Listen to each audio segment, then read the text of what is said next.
Deuteronômio capítulo 8, versículo 1. Todos acharam? Amém. Olha só.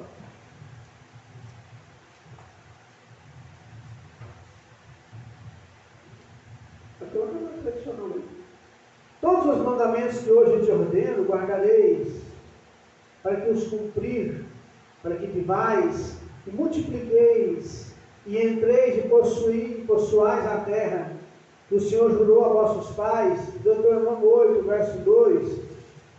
E te lembrarás de todo o caminho pelo qual o Senhor teu Deus te guiou no deserto, estes 40 anos, para te humilhar e te provar, para saber o que estava no teu coração, se guardarias os seus mandamentos ou não. E te humilhou, te deixou ter fome, te sustentou com maná, que tu não conhecias, nem teus pais o conheceram, para te dar a entender que o homem não viverá só de pão, mas de tudo o que sai da boca do Senhor viverá o homem. Amém. Nunca se envelheceu a tua roupa sobre ti, nem chinchou o teu pé nesses 40 anos. Senhor nosso Deus e Pai, falai conosco, derramai o teu Espírito sobre nós, encha-nos da tua graça e do teu Santo Espírito, Senhor.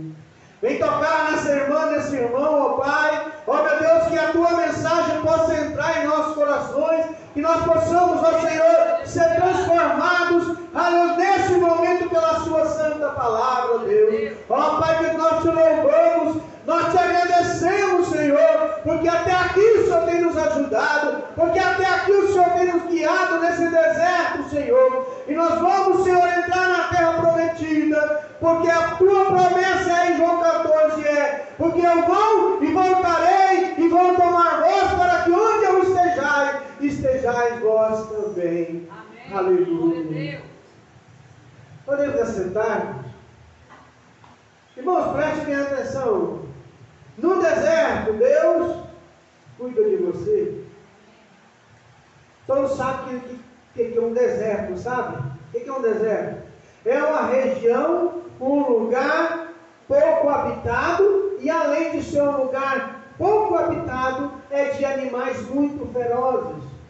E é um local onde à noite é muito frio e durante o dia é muito quente, porque não há vegetação. E tome cuidado, irmãos, que poucas pessoas conseguem viver no deserto. Mas alguém me disse uma vez, e parece que eu tinha razão, um filósofo falou para mim, e esse filósofo estava muito tonto, ele vivia tonto, morreu de cirrose. E ele falou que o ser humano é condicional, acostuma com tudo. Não vou falar o que ele me falou, mas é verdade. E nós somos condicionados, nós acostumamos com tudo.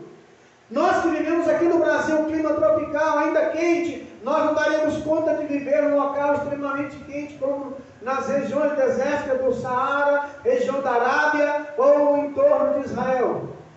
Porque nós estamos acostumados com o clima mais tropical. Mas o ser humano acostuma, ele está acostumando. Ele acostuma com o deserto. Não toma cuidado se não acostumar com o deserto. E achar que a sua vida vai ser um deserto a vida toda. Porque nós cantamos aqui agora um projeto no deserto ao nome do hino. Né? Deus tem um projeto nesse deserto que você está passando. Aleluia. O seu deserto é um projeto de Deus para a sua vida. E olha, Deus não apenas sustentou o povo de Israel durante a peregrinação, durante os 40 anos de peregrinação, mas além disso protegeu ele de todos os animais ferozes que estavam ali. E das vezes que o povo de Israel foi picado por serpente, foi porque o povo de Israel pecou. Deus não apenas sustentava aquele povo, abençoava. O deserto que você está passando, irmãos, vai se transformar em bênção. Deus tem um caminho nesse deserto. Entenda uma coisa, quando Deus estiver te guiando, enquanto Deus estiver guiando a sua vida, tudo vai dar certo. Sabe qual que é o problema? Nós queremos que as coisas dêem certo na nossa vida, mas eu quero colocar o Senhor de lado. Eu quero que o Senhor me guie no meu deserto. Eu quero que Ele transforme o meu deserto. Eu quero que Ele transforme a minha vida. Mas eu coloco Ele de lado. Como? Deixando de vir à igreja, deixando de orar, deixando de ler a Bíblia. Colocando o meu compromisso com o Senhor de lado. Quem não tem compromisso não pode se casar. Quem não tem compromisso não pode ter filhos. Você que é jovem, se você quer ter uma família, saiba, o dia que você for no altar e descer do altar, ali o seu compromisso é firmado para sempre. Então, irmãos, não vai haver canseira, não vai haver nada que vai te impedir de cumprir com o seu papel de pai, de esposo, de filho, porque agora você tem um compromisso. Nada vai acontecer com você enquanto você estiver andando dentro da vontade de Deus. Olha o que diz o Salmo 127, verso 35. Olha aqui que a palavra do Senhor diz. Diz que Ele converte o deserto em lagoa e a terra seca em fontes. O seu deserto, Deus quer transformar ele numa lagoa, quer transformar ele em mananciais, em fontes. Aleluia. O meu problema é muito grande, irmãos. O Senhor não está preocupado com o tamanho do seu problema. Tem hora que o Senhor até deixa o problema aumentar, para que ele possa ser mais glorificado. Prova disso é quando foi avisado da doença de Lázaro. Lembra assim? A ordem foi, olha, o aviso foi, olha, Lázaro, teu amigo está enfermo, vem logo. Ele foi? Não. Foi adolescente, não sei se mandaram outros recados. Talvez Marta e Maria viu que Jesus não foi, deve ter pensado, achei que ele era amigo de Lázaro. Eu pensei que ele gostasse de nós. Porque muitas vezes nós já acolhemos ele com amor e carinho. Mas Jesus não foi. O homem adoeceu, o homem morreu, e quando tem um amigo falece, quando uma pessoa que você ama falece, ou você vai naquele local para honrar a memória da pessoa e para que os amigos daquela pessoa vejam que você se importava com aquela pessoa. Jesus não foi no enterro, não foi no velório. O velório de judeu demora muito. Quando Jesus chegou, já tinha 4 dias que tinha sido enterrado.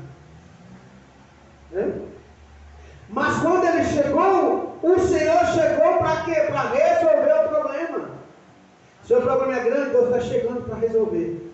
Olha, no deserto, Deus vai cuidar de você. Todos passam pelo deserto. A maioria das pessoas, quando aceita Cristo como seu Senhor e Salvador, elas não são muito bem instruídas, né? As pessoas não estão sendo bem instruídas o que é servir ao Senhor. Em determinado lugar, o Senhor disse, olha, eu não vim trazer paz à terra, eu vim trazer espada. Eu vim trazer divisão. Acham que ao aceitar a Cristo, não vão passar por mais problemas. Escuta uma coisa, o Senhor Jesus, Ele tem todo o poder. Mateus 18, 28, 18. Todo o poder foi me dado nos céus e na terra. Ele tem todo o poder.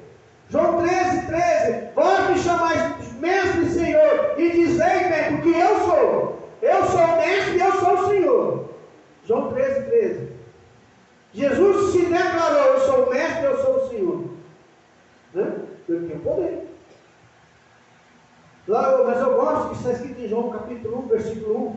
No princípio era o verbo estava com Deus e o verbo era Deus. Agora lá o versículo 14 diz, e o verbo então se fez carne, habitou entre nós. E sabe o que é o mesmo evangelista João, lá já agora idoso, escreve em 1 João capítulo 1, versículo 1. Pega aqui, João capítulo 1 João 1 e 1. Sabe o que João escreve agora já bem idoso, já um homem experiente? O que ele escreve? Olha, o que era desde o princípio, o que ouvimos, o que vimos com os nossos olhos, o que temos contemplado, e agora vem a maravilha, o que as nossas mãos tocaram, a palavra, o verbo da vida. Aleluia. As nossas mãos tocaram o verbo, a palavra. O verbo se fez carne. Quando nessa versão se cita a palavra é João capítulo 1 e 1. Evangelho de João capítulo 1, versículo 1. No princípio era a palavra, e a palavra estava com Deus, e a palavra era Deus. João 1 João 1 e 1. Nós tocamos a palavra com respeito ao verbo. O verbo se fez carne e habitou entre nós. Então Jesus, ele detém todo o poder. Ele é todo poderoso. Então muita gente acha que quando aceita o Senhor como seu Senhor e Salvador, eles acham que agora não vão ter mais problema. Mas as lutas existem. As perseguições vão ter, mas o seu deserto, Deus vai transformar ele num manancial de bênção. Deus vai transformar o seu deserto num manancial. Ele vai transformar o problema que você está passando em bênção. Eu preciso crer nisso. Porque até o próprio Senhor, ele foi provado lá no deserto. A Bíblia, por exemplo, Moisés foi provado e foi abençoado lá no deserto, foi? A vida de Moisés se divide em 3 partes. 3 partes de 40 anos, quem lembra? 40 anos, ele viveu no Egito, com toda a mordomia, com todo o ensinamento da maior nação da época. Ele aprendeu tudo o que precisava aprender no Egito. Alguns chegam até a dizer que ele estava destinado a ser o futuro faraó, porque ele foi criado pela irmã do faraó, logo ele era tido como filho do faraó. Né? Ele era criado como uma filha do faraó, foi criado pela filha do faraó, lá em Êxodo 20, conta isso. Que a filha do faraó estava banhando sobre as águas, e a mãe de Moisés foi lá e colocou Moisés num cesto sobre as águas. Ela viu aquela criança e gostou. Moisés devia ser muito lindo. Quando ela escutou o choro dele, ela abriu, ela não aguentou. Você é lindo, você é especial, você é importante para o Senhor. Alguém está preocupado com você. Alguém está escutando o seu choro. O choro de Moisés foi a filha do faraó escutou. Agora quem está escutando o seu choro é Deus. Não importa se é de madrugada, ninguém está vendo. Não importa se as suas lágrimas, nem a esposa, nem a família está vendo o Senhor. Ele vai enxugar os seus olhos toda lágrima, diz a Bíblia. Então Moisés viveu 120 anos, 40 deles ele viveu no Egito. 40 deles ele viveu pastoreando as ovelhas de Jetro, seu sogro, ainda Êxodo capítulo 2, ele diz isso. E 40 anos ele passou lá no deserto, guiando o povo rebelde. Qual será foi a melhor época da vida dele, irmão?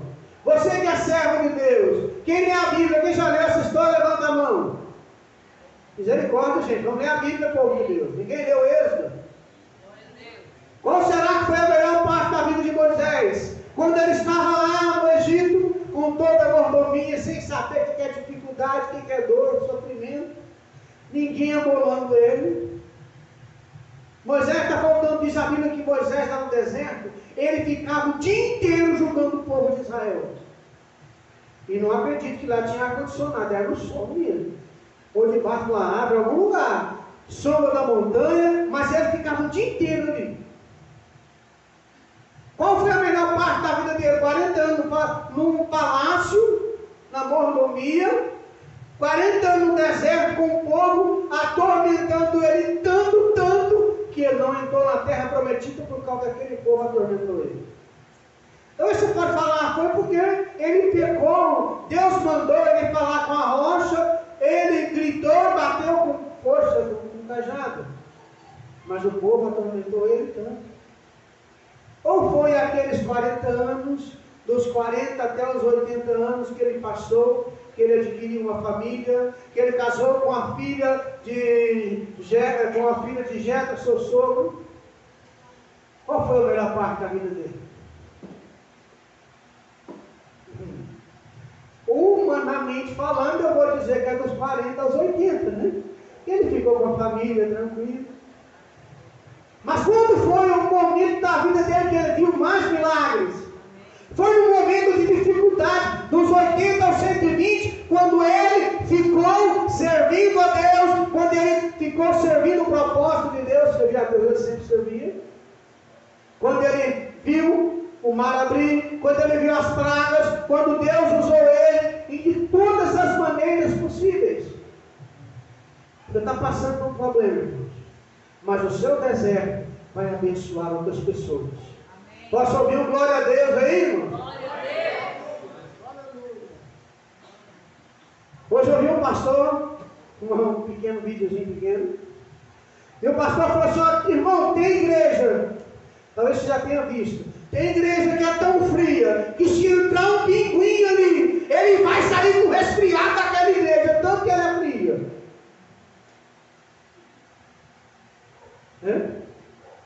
Nós não podemos deixar isso acontecer. O povo de Deus é pentecostal. Irmãos, eu espero que um dia você vá no culto lá em Manaus, numa convenção nossa lá em Manaus. Você vai ver o que é um povo animado. Você vai ver o que é um povo de 8 a 80 anos que não tem desânimo. Então, irmãos, sabe uma coisa, irmãos? Em que época você acha que aconteceu mais milagres na vida de Moisés? Não foi no deserto? Não foi no meio da dor, do sofrimento? Foi quando ele ficou liderando o povo de Deus.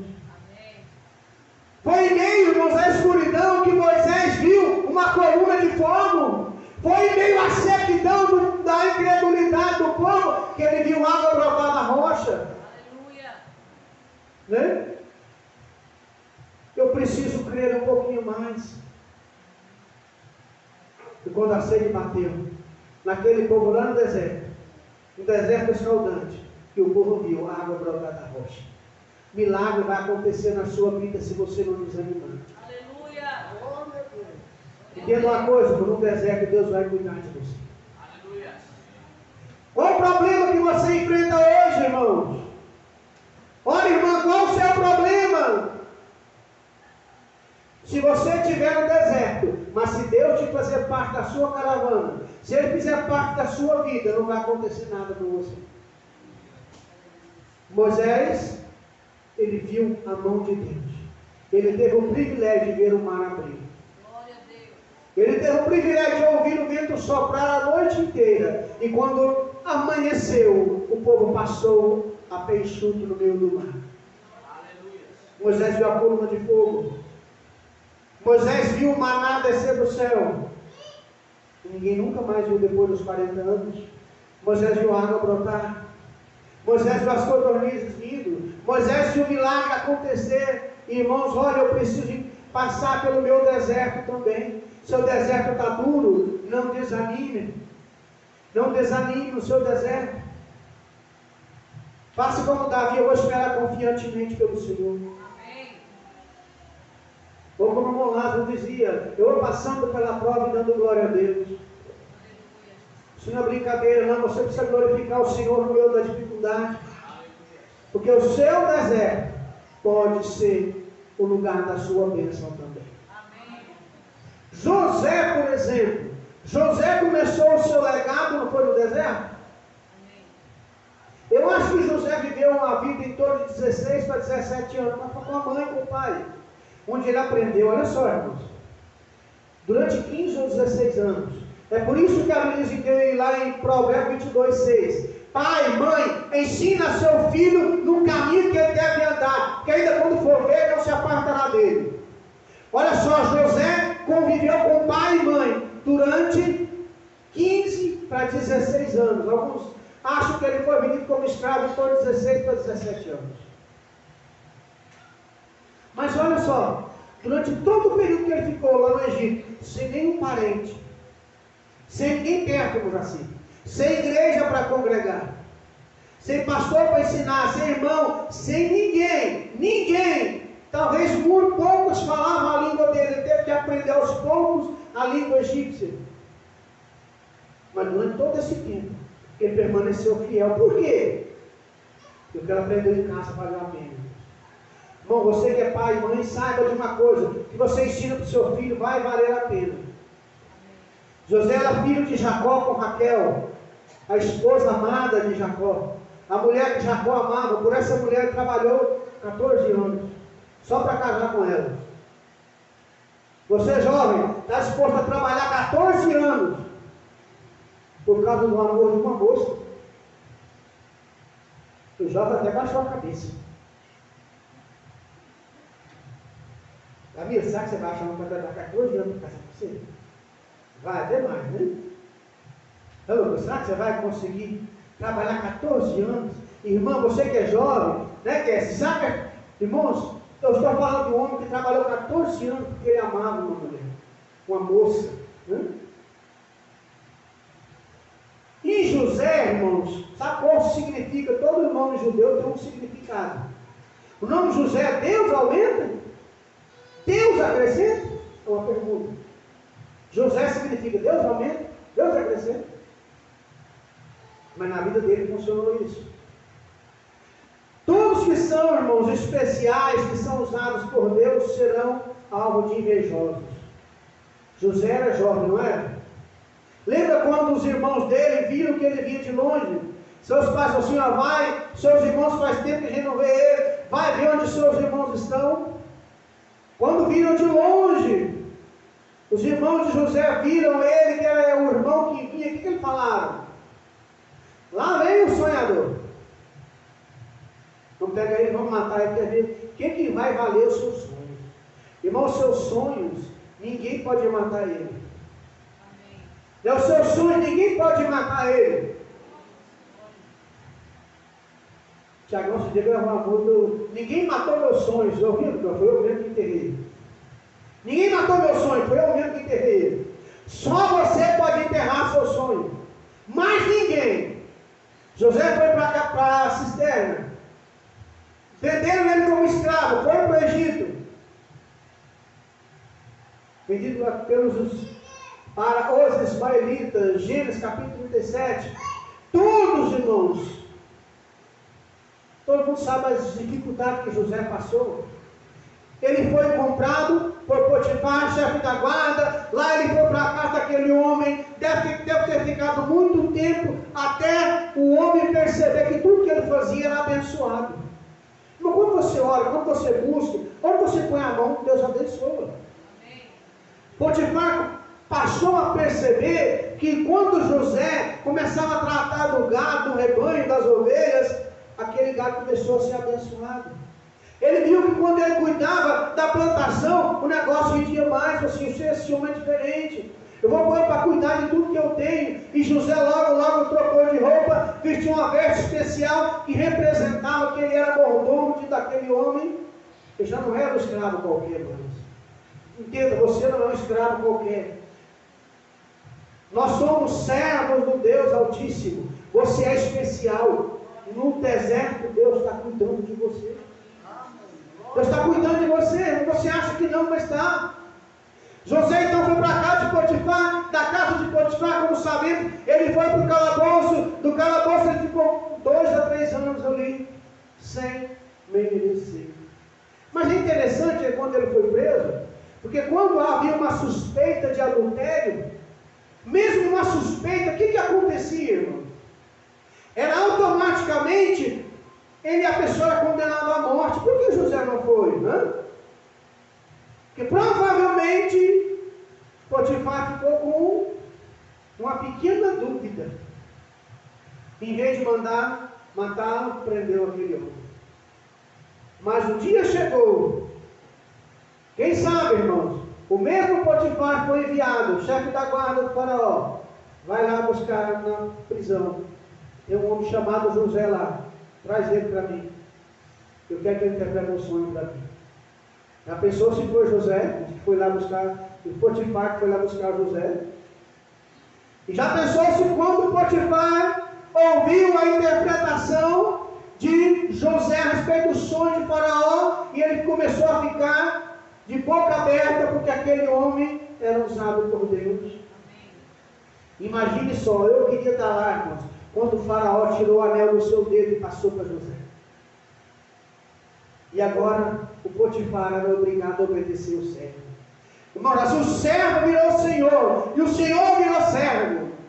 Porque vai ter um dia que Deus vai te honrar. Se tem uma coisa que eu gosto do livro de Josué, é lá no capítulo 3, quando o anjo do Senhor aparece para Josué. Fala, hoje eu vou começar a te honrar perante os olhos de todos Israel. Mas vai ter um dia que Deus vai começar a te honrar. Como vai ser esse dia quando ele achar que é a hora? Mas até lá eu vou permanecer fiel. O livro de Daniel, todinho, 12 capítulos, conta a história de Daniel. Mas tem um momento que a história para. Que conta a história de 3 amigos de Daniel. Naquele momento, o tempo parou para que o Senhor pudesse honrar Ananias, Misael e Azarias, que é Sadraque, Mesaque e Abednego. Vai ter um momento que vai parar tudo para Deus te honrar. Aleluia. Você vai vencer. Mesmo que você seja acusado que nem José foi. Mesmo que você passe lutas como José passou. Mas o seu deserto vai ter que se transformar em bênção. Amém. Lembra quando no hino a gente canta, tem aguaceiro e chuvarada? Vai haver aguaceiro e chuvarada na sua vida. O que foi, já estamos bem adiantados, que foi muito provado no deserto, no meio da seca e da perseguição, foi o profeta Elias. Talvez para mim, que sofreu tanto ou um pouquinho mais do que Elias ou o profeta Jeremias. E chamamos até de profeta chorão, porque ele sofreu muito. Elias, o nome dele significa Javé é Deus. Né? Elias enfrentou Acabe e sua mulher Jezabel durante várias vezes. Todo o seu ministério foi de perseguição. Ele foi perseguido por Jezabel e por Acabe, seu marido que era o rei. Elias foi sustentado pelos corvos, lá no ribeiro. Depois ele foi para Sarepta, lá em 1 Samuel 17. 1 Samuel 17. Depois ele foi, desafiou os profetas de Baal. O homem sofreu perseguição até que chegou o momento da vida dele. Ele falou, Senhor, basta. Chega, eu estou cansado. Pode ir lá, engraçado que foi lá no deserto que ele falou isso. Ele fugiu, depois que ele deu cabo dos profetas de Baal, que ele foi lá no ribeiro e sacrificou aqueles 400 profetas de Baal. Aquele homem estava cansado. Não tem momento da sua vida que você vai estar cansado também. Elias parou, o Senhor falou, Senhor, pode tirar minha vida. Eu não sou melhor que os meus antepassados, que os teus servos, profetas que viveram antes de mim. Chega, eu estou cansado. É perseguição de um lado. Eu fui sustentado por corvo. O que é que corvo come, irmão? Levava carne crua para ele, irmão. Como é que Elias comia essa carne? Hã? Seu filho lá, irmãos. Seu filhinho lá, se você der uma carne e tiver mal passada, ele não come. Não é não? Se o bife não tiver daquele jeito, se a carne não estiver bem cozida, não é não? Mas Elias, irmão, diz a Bíblia que ele foi sustentado, foi por corvos. Os corvos levavam comida para aquele homem. E não importa, e ele bebia água do ribeiro. Nós, povo de Deus, irmão, nós temos que deixar de reclamar tanto. Na primeira vez fala que Elias foi sustentado por corvos. Eu preciso tomar cuidado, irmãos, para não reclamar demais. O meu deserto vai se transformar em bênção quando vai se transformar em bênção? Quando eu estiver dentro da vontade de Deus. Quando eu parar de reclamar, quando eu olhar para o Senhor e dizer, o Senhor é o meu Deus, o Senhor é o meu pastor e nada me faltará. Amém. Deus. Ela é em 1 Reis 17, falei Samuel, 1 Reis 17, 17, 18, conta a história de Elias. Então eu preciso entender, irmãos, o meu Deus vai me sustentar. E eu vou aceitar o que Ele vai fazer na minha vida. Talvez você fale, pastor, mas hoje as igrejas eu tenho que determinar o que eu quero. Eu estou falando que você, não estou falando que você não tem que ter o sonho, você tem que ter seus sonhos. Deus vai realizar seus sonhos, mas Ele vai realizar dentro da vontade dEle, do jeito dEle. Amém. Você pode ter projetos? Pode. Mas ainda assim, os projetos de Deus são maiores que o nosso. Eu tenho que estar com o ouvido atento ao que Deus fala comigo. Quantas vezes Paulo queria ir em determinado lugar, mas o Espírito de Cristo não lhe permitiu? Você tem que estar sensível ao Espírito de Deus quando Ele fala com você no seu coração. Para isso você tem que estar orando e lendo a Bíblia, porque senão como Deus vai te orientar se você não conhece a Bíblia? Como Deus vai falar com você se você não conhece os princípios eternos da palavra de Deus? Se até Jesus foi tentado no deserto, ele teve fome, o diabo falou, manda que essas pedras transformem em pães. O que Cristo diz? Nem só de pão viverá o homem, mas de toda a palavra que sai da boca de Deus. Diz que o homem vive, não é do que come. Foi de todas as formas o Senhor foi tentado, você vai ser de todas as formas também. Mas no seu deserto, Deus vai transformar ele em bênção para você. Amém, glória a Deus. Eu não sei qual que é o seu deserto, eu sei qual que é o meu. E eu preciso entender, no seu deserto, ele vai ser transformado, como estamos vendo no Salmo 107. Eu preciso entender que o meu deserto vai se transformar numa lagoa. No deserto, Deus está cuidando de você. Deus não cuidou de Moisés, Deus não cuidou de Elias, Deus não cuidou de Abraão. A Bíblia diz que o Senhor, quando Sarai expulsou Agar, serva de Abraão, com o Ismael, diz a Bíblia que ela sentou e colocou aquela criança bem longe, que ela não queria ver a morte do seu filho, mas diz a Bíblia que lá no deserto, Deus ouviu o choro daquela criança, e a Bíblia diz que Deus atentou para aquela mulher. Deus está olhando para você também. Não importa o seu problema não, moço. Eu gosto quando aqui o texto diz, olha, nem o teu pé se inchou. Irmão, nem o pé do povo de Israel, nem o seu pé se inchou. Deuteronômio capítulo 8, versículo 4, nunca envelheceu a veste sobre ti, nem se inchou o teu pé nesses 40 anos. O povo estava andando o dia todo e o pé não inchava. Já trabalhou, irmão, o dia todo, chegou com o pé inchado em casa? Doendo? Você põe a perna para cima e não resolve? O povo de Israel ficava o dia inteiro, num sol de 40 graus, e não, nem o pé inchava. Mas assim, a roupa não se envelhecia, como diz o hino. Ah, pastor, eu quero uma roupa assim. A Bíblia diz que nós vamos ser vestidos de uma vestes novas, vestes santas. Deus sustentou, Ele vai te sustentar também. Salmo 107, Camila. Fica firme, nunca desanima não, vamos ficar em pé. Deus está cuidando de você. O seu Salmo 107, verso 35. Você olha aqui em vez. O seu deserto vai virar mar. O seu deserto vai virar mar. A sua dor vai se transformar em alegria, meu irmão. O seu sofrimento ele vai se tornar em cântico de júbilo. Espera no Senhor, pois eu ainda louvarei, diz o Salmo. Ele transformou o deserto em lençóis de água e a terra árida em mananciais. Sabe aquele deserto? Deus transforma ele em manancial de água.